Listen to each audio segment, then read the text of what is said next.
dime slipped out of my hand. One rolled down the sidewalk like it knew where it was going, and the other one jumped the curb. I raced after the one that rolled down the sidewalk, and I caught it with a stomp of my foot, but the other one got away. Tumbled past the grate into the never, never land of the sewer far below the street. I was 10 years old. Mom had given me 2 shiny new silver dimes. One was for the collection at St. Anthony's Church, and the other was for a Coke and a hot cinnamon donut.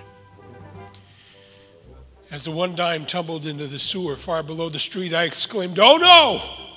There goes the Lord's dime."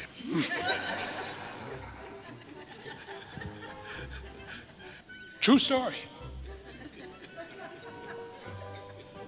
I stood there feeling a little guilty, because I was Catholic. And you're kind of supposed to feel a little guilty.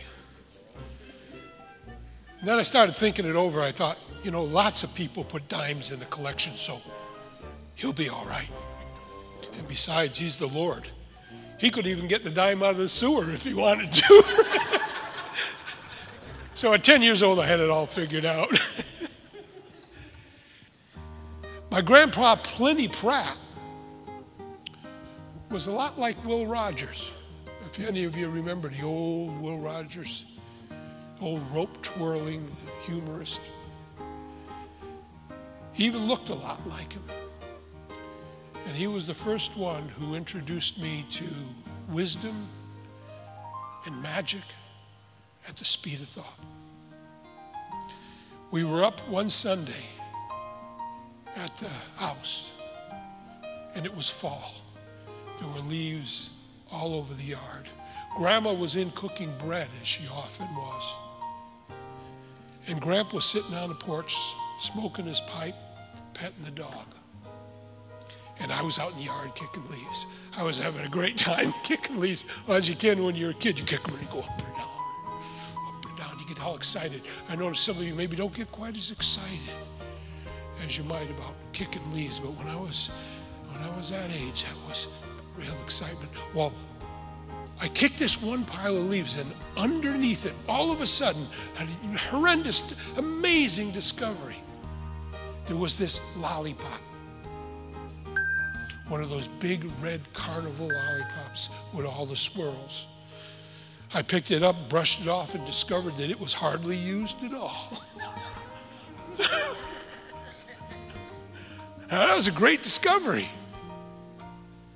Now, if my grandmother Nellie had seen that, all hell would have broken loose, because she would not have subscribed to the hardly used philosophy. She would have figured that I was going to die for germs at any moment. Now, I didn't know how my grandfather felt, but unbeknownst to me, he had a similar philosophy. He didn't think it was a good idea for kids to pick up lollipops, even if they were hardly used. But he had a very different way of handling it than my grandmother did. He looked at me, and I got nervous. And then he looked away. So I figured my lollipop was safe, and I started enjoying my lollipop. Pretty soon I walked over by him, and I sat by him on the porch. And he kept smoking his pipe and petting the dog, and after a little while he cocked his head and he looked over at me and he said, if I had known that you had wanted to eat that lollipop, I would have told that dog not to pee on it.